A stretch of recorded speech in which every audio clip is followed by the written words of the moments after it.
What's good, YouTube and Twitch? We have the Battle of the Alex Bees as Alex Buell takes on Alex Bergeron. Alex Bergeron coming hot off of a regional win, getting first place and having one of the biggest profiles ever on my channel, showing that Monarchs are not dead, that Monarchs are well and alive, but Alex Buell, both of these men have been in our Zodiac tournaments. Alex Buell has gotten top 4 in back-to-back Zodiac tournaments, but no cash yet.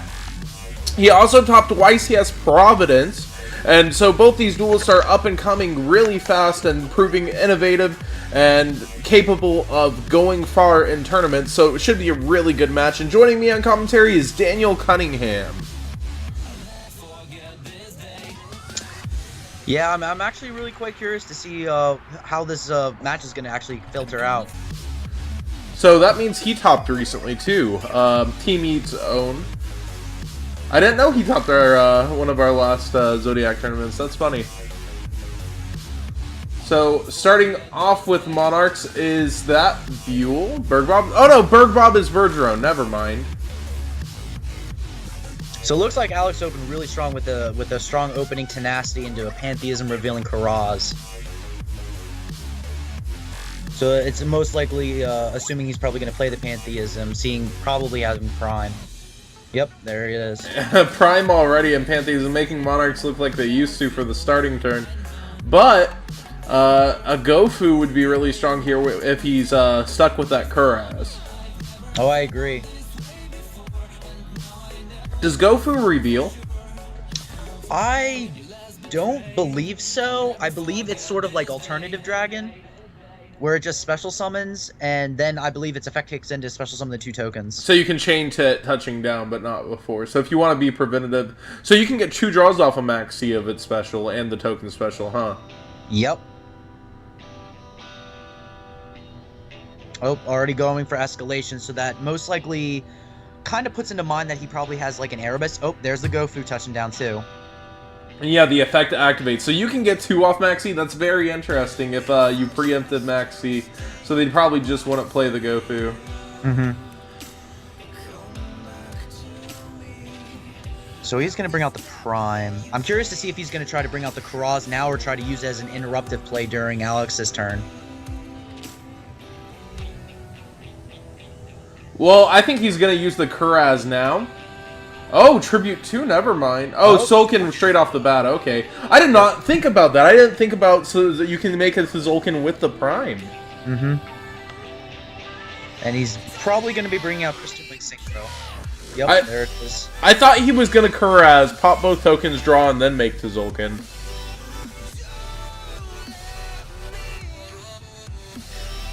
Oh, yep, he tributed it off the Tzolk'in, popping both tokens, drawing. Yeah, he's in a very good position. Yeah, you have to get rid of the Tzolk'in, right? Or it does something? Yeah. I believe Tzolk'in's only other effect is it can't be targeted by card effects or attacks while it has another synchro monster. Oh, okay. So... Ooh, wow. Able to get back Pantheism then, right? Oh my gosh. It literally is like Monarchs just didn't get hit.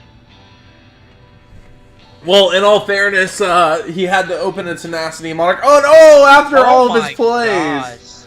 We're already at a +4 right here. With Escalation loaded and a Tribute summon on field to Tribute. Yeah, he set up way better than I would have with the deck. Then again, I've only played Monarchs for a couple of days, but he set it up to where now the Escalation could be any Monarch thanks to his Tribute summon, and Crystal Wing is going to be a negate on the way there. Assuming that he has Erebus, it's very likely that his Alex is not going to be able to play. Ooh. Strong top deck. Yeah, that Raigeki, oh my goodness. All the best laid plans go to waste there. Oh, it's water from his feature match. Oh, here we go. He has stuck with it. Yeah, with the recent ban list, Mermails will definitely probably see more popularity, especially since it always had that like tier 2 aspect around it. But with everything getting at least slightly affected with the ban list, Mermails could easily see a top tier, or if not tier 0 position in this current format.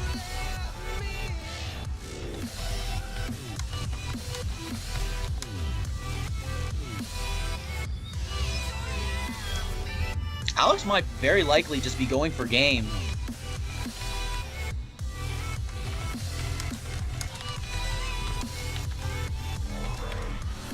Yeah, it's all that's there is an escalation and prime, so at worst it's gonna be Kuraz pop 2 is the only play if he has another Kuraz able.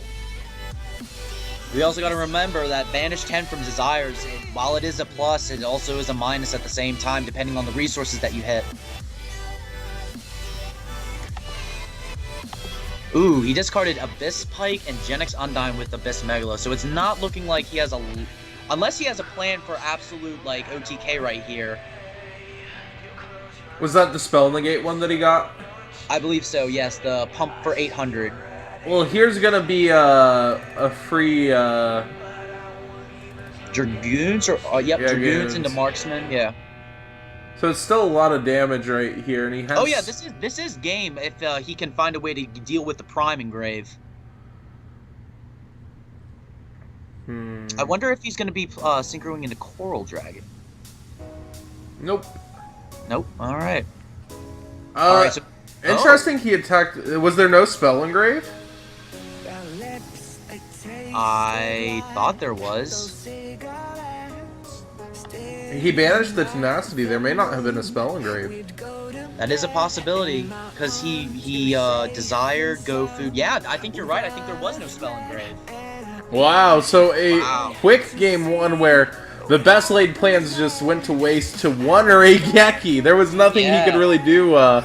He set up as he would. That's not really overextending or anything. His hand was full. He was ready to respond to a lot of things, and Regeki just wiped all of his options away.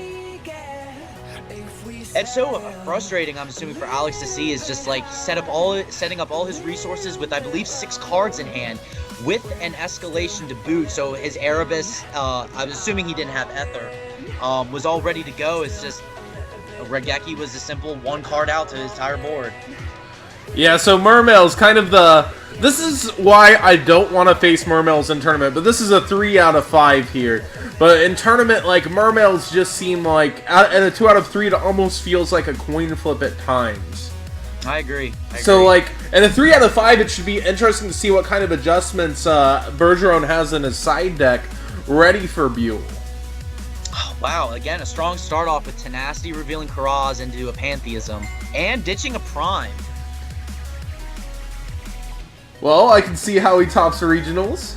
I'm about to say 44 card deck, making it seem like he's playing regular Monarchs with 40 cards. Yeah, you can't get this lucky every time, but if only, John.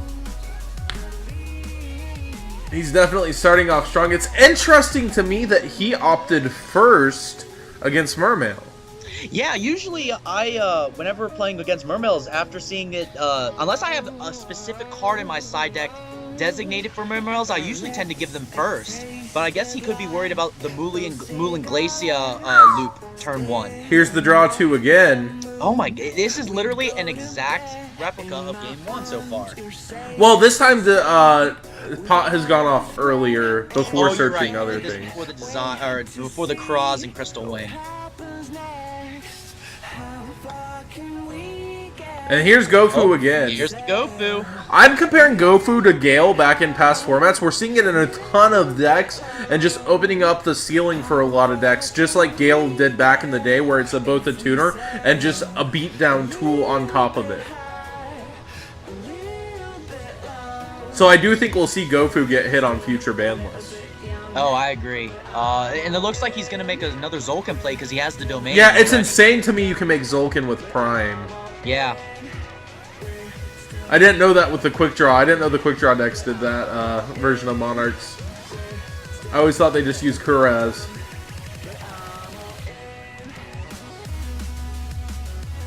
You didn't much Cobalt besides a Regeki and Water Beatdown for Game 1 from Alex Buell, but Game 2 it looks like very similar to last game, that we're setting up very, very big. So is he going to tribute Zulkin again here? We could see a stronger card this time, like Erebus. There it is. Yeah, yep, there it is. This time there's going to be... know, maybe Alex is a little worried about that Regeki, because as long as that Crystal Wing's out on board, the Regeki won't... Oh, he's not worried about it. Ooh. There's the adjustments we were talking about. March of the Monarchs. He main decked this in his profile, though, I believe. So he's able to use this and make sure that his opponents, like, basically kind of get locked out with a lot of decks. So...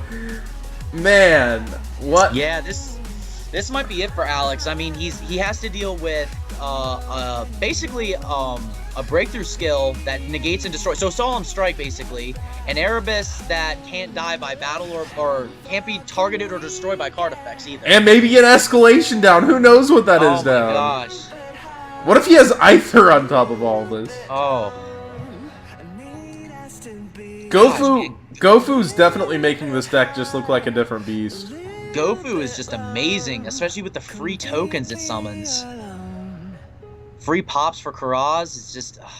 That is a good point. Kaiju's out this. He's not locked under domain. He has an extra deck, though. So, like, the Kaiju could deal with the Crystal, but, like... and there it is, negating the Goons, but there's still 5 cards here. I think this was a smart play on Alex's part, because I believe Crystal Wing will also still be able to negate Abyss Megalo if he tries to use it. So wait, how does he... Oh, he got the Gen X to hand. I was wondering how he had 5 cards in hand. And there's the surrender back. Okay, so basically Bergeron said, well, that wasn't enough. Let me put a March on top of it.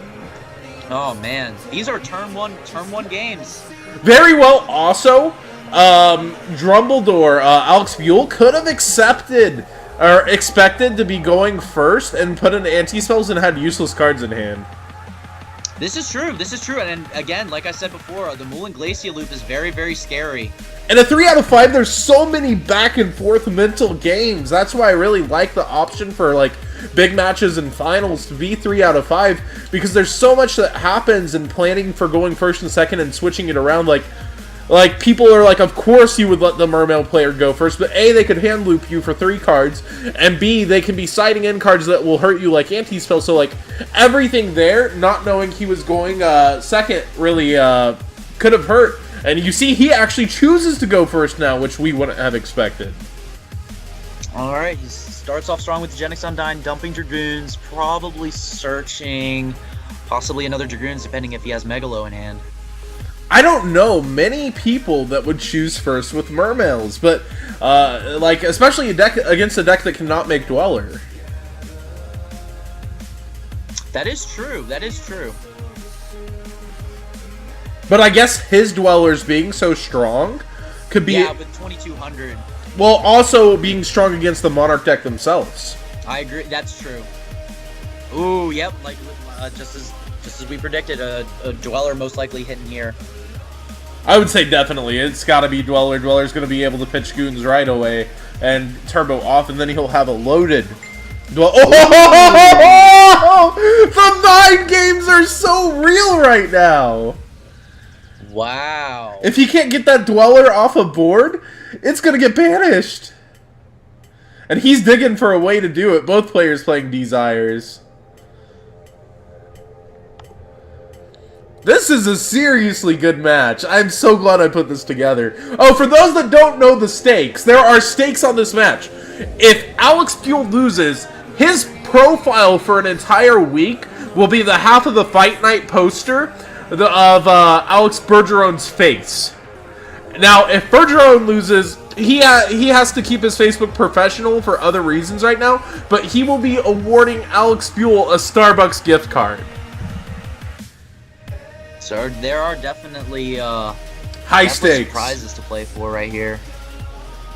And if I'm not mistaken, I don't think Dragoons will die during the end phase, because Norden states when it leaves the field. But since Norden has already left the field, I believe the Dragoons will just remain on board. Wow, I think... will it be banished when it leaves, though? Well, technically, Norden has already left the field, and when it resolved, it was in grave. So it technically has already left the field, but the resolution effect has already kicked in. So therefore, the Dragoons should remain on board. The only thing that really caused it to get banished during the end phase was instant fusion. Yeah, you're right. Yeah, I jumped the gun. For some reason, I was thinking instant fusion's effect, but I think Goons just stays. That's a common misconception. Yeah, that's crazy. Yeah. So Goons is chilling. Our Goons got Goons. Now the real question is, will he be able to benefit off of having the Dragoons on board? Can he drop the Megalo and possibly tribute it off to make another... Ooh, Soul Charge. Now people are asking, isn't Desires bad and Mermails? No, a lot of their cards are actually 3-ofs, and you can play even more 3-ofs knowing that you're playing Desires. So I wouldn't necessarily call it a bad... card, and with Mori of Greed, you're able to shuffle back what you want before you activate it as well most of the time. Oh, this is not looking good for Berg.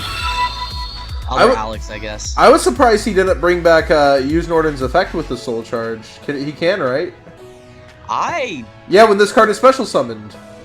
Yeah, I think you're right. I don't know. Maybe he has a plan? Maybe there's no level 3 overlays in his extra. But the thing is, it's literally a free level 3. There's no reason why you should not bring out a free level 3. Because if you overlay with Nodin, then the popping effect will disappear. So the marksman will just remain on board forever. Yeah, but in Mermails, he has 5 cards in. He does need the space to continue. But I was just thinking maybe he had access to some kind of rank 3. I wonder if I guess he probably doesn't run Break Sword then at this point. Ooh. Well, the Dweller should protect him. I would actually just go ahead and use it progressively. Yeah, like he's doing. I agree. You never know when Prime will hit the graveyard immediately. Or Kaiju might hit the board. I don't know. Monarchs tend not to... I think play Kaiju since they have their own tribute ways around with, but with one Stormforth, maybe.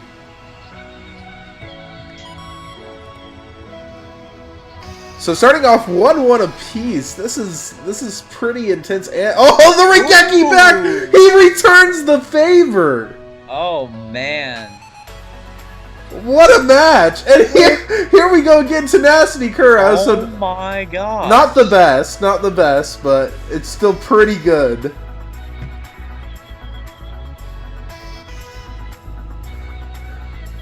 This man is making this deck. That Ghost Ogre was intense. And then, like, he returns the Regeki, and now he has a live Tenacity. He's going with Stormforth, though. Interesting. I guess people who are named Alex just have a tendency to draw Regeki. When it matters. Oh, wait. Ooh, Bergbob surrenders. Here we go. So, it looks like Bergeron opted first again against Water. Gofu touching down already. And Max C responds to it. Ooh, that's gonna be pretty good. Yeah, no Prime this turn, no Tzolk'in this turn.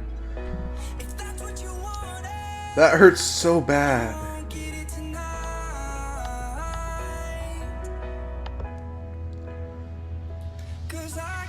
No Kuraz, no anything. Oh, that Maxi.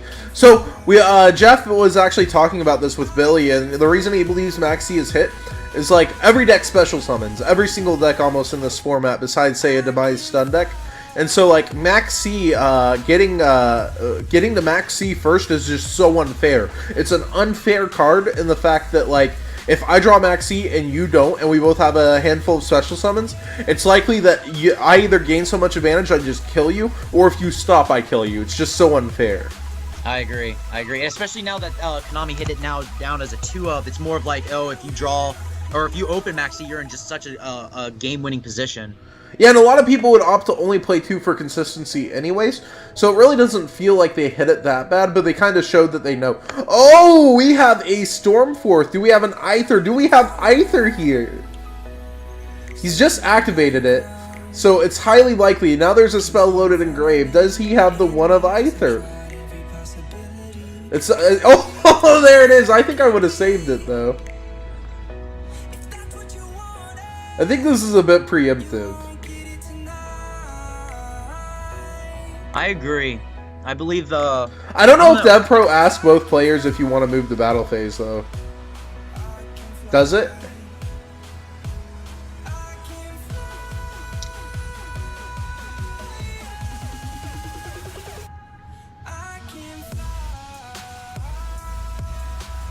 Huh.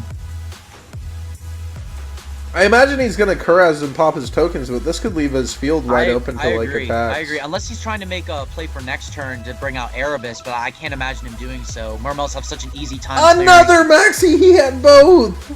Oh my gosh. So, like, dumping Prime, to get to his Prime, it'll cost him. And he dumps Pantheism, interestingly enough. That kind of hurts, because, like, in order to live, he'll have to banish the Pantheism. Yeah. So he's losing access to it.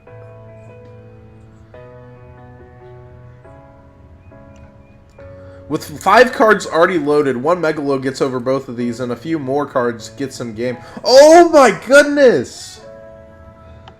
How many ways can a man clear a field during a 3 out of 5? So I'm being told it does ask both players if they want to move the battle phase. Oh, the Maxi Beck! The fairness! It has been granted!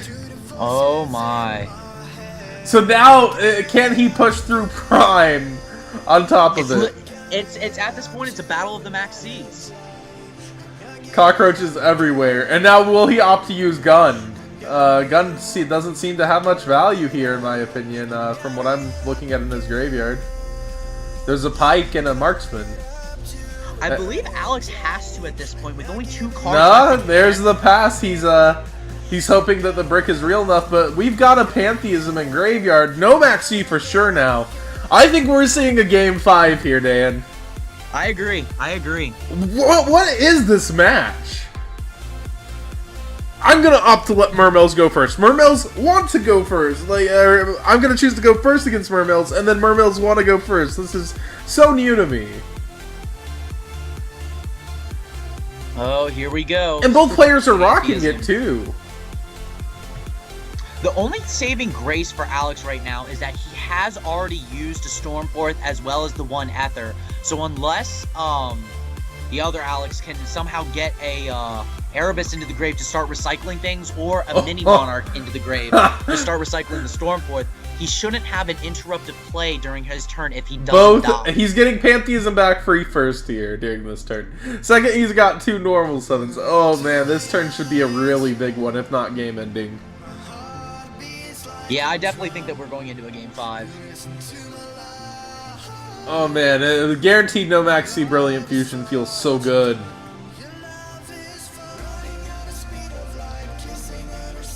Oh, he's opting for the Stormforth.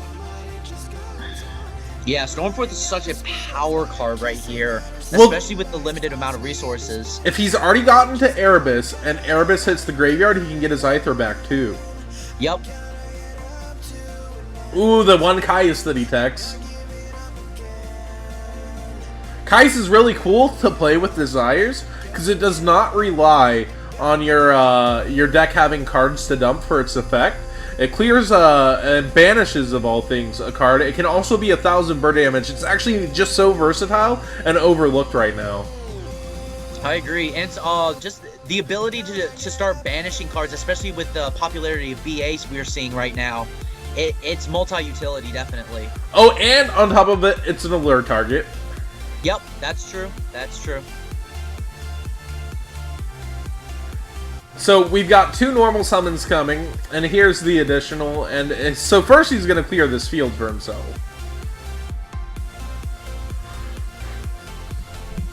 If he had another Gofu, this would be a free to Zulkin too. Man, Gofu is so good. Gofu is just absolutely amazing. So Ooh, we're seeing Return too.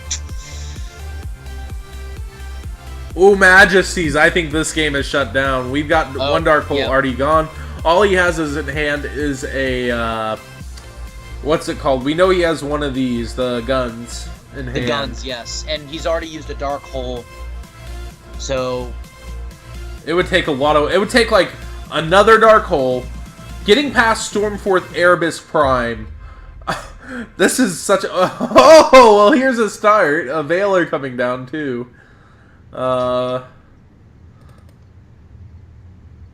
Man, what a... These games are really good. And now, if he has Escalation, he doesn't even need to use Effect either. Well, first the Erebus has to go, though.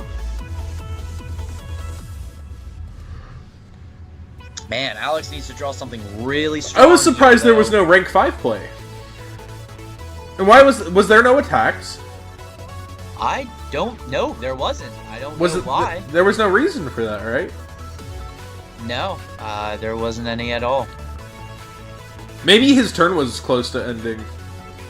Oh yeah, that is one thing I don't like about Dev Pro is the lack of time that you have for making your plays. Okay, so we know he has a gun in hand, so he needs 2 amazing cards.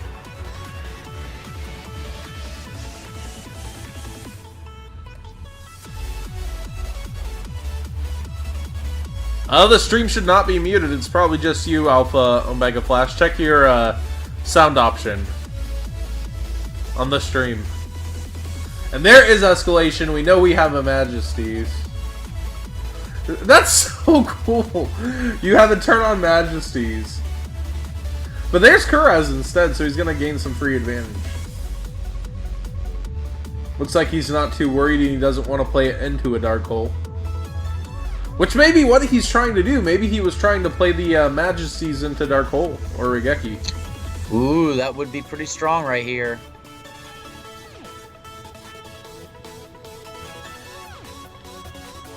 Ah, the advantage is so real. It's so scary that Water still kind of sort of had a chance here. But there it goes. We are entering Game 5, baby! I love how both of our Zodiac fight nights now have gone to Game 5 out of 5. I mean, it shows how much more the format has improved. That to the point where like both decks will have a chance of being able to fight out to the best of their ability.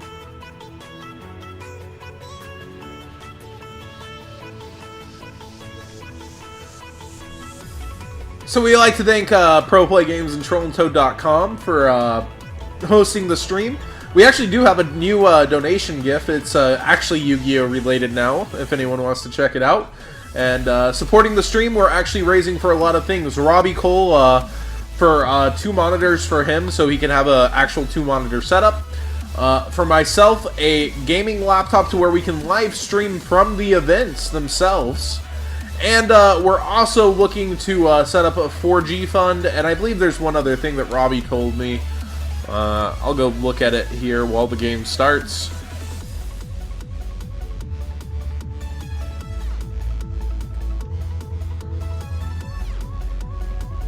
We are also wanting to raise $100 to make Zodiac Christmas tokens for giving them away. We'll be giving them all away free, but we want to raise it by the people for the people. So those are the 3 funds that we want to do, and actually 300 for 2 Roboters for the new desktop to optimize it. So that way he can be doing other things while he's streaming, but he'll be able to host the stream a lot more. And we get into again, Mermails get to choose and opt to go first here with Buell. And he's going Goons. That almost definitely screams to me that he's trying to play Anti-Spell. Strong opening play for Neptibus. Very strong. Yeah, if he can establish a board and play Anti-Spell, it's almost like he wins. Yep. Unless there's a chain Stormforth Majesty / Vanity. Or that Goku Kuraz that we've been seeing constantly. Yeah, there's actually a lot of outs to this. Like, yep. Man, this matchup is actually just insane now. But again, we're going to be trying to create a Dweller on top to help stymie Bergeron here. Buell definitely pressing his Water to try to turn it into some coffee and get that Starbucks gift card. Interesting. He's opting to activate infantry?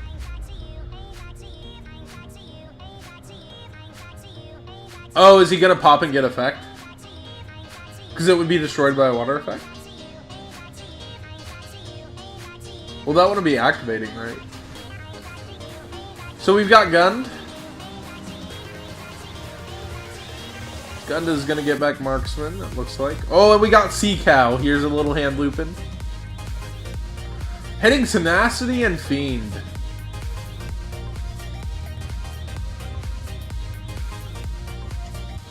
And we're gonna negate one spell card, right? Oh, yeah. Ooh. All of his cards are on the table. This is what he has led everything up to. But if we can get rid of the Sea Cow, there will be no battle phase next turn, which can really stymie him. And he'll be... is he able to use Megalo's effect when he has a guaranteed no battle phase? I am not sure, actually. It's so rare. I see Mermails going first. It's very rarely come up. Because if he could get rid of the Mulan Glacia, make it so that if that's true, if he can't tribute, since he won't be able to attack it all that turn, could be very big for him. It would be. And there's the Brilliant Fusion. Brilliant Fusion will get negated. Does it stay? Does it not destroy? Negate the effect, then send this card to the graveyard. Oh, so it stays if he can get a Kuraz play too, and gain some free advantage. But all of this comes down to, it looks like he's taking the Salt to the face, and that would be game. There you have it, ladies and gentlemen. The superior Alex Buell claims the name of Alex B for the Zodiac tournaments as Bergeron fails. But it was an insane he had to take all 3 wins out of 5 games in a game 5. So it was very close. I almost guarantee if this kept going back and forth like best 4 out of 7, it might go back down to the last game again. Any final notes, Dan? No, it was just, I'm not gonna lie, it was very back and forth, and so many Regekis and just... It was good Yu-Gi-Oh! To watch, for sure. The Maxis, Dark Holes, and Regekis make a difference. Be sure to subscribe and also check out the Zodiac Facebook and stream. The links are below. And always feel free to comment and talk about these videos.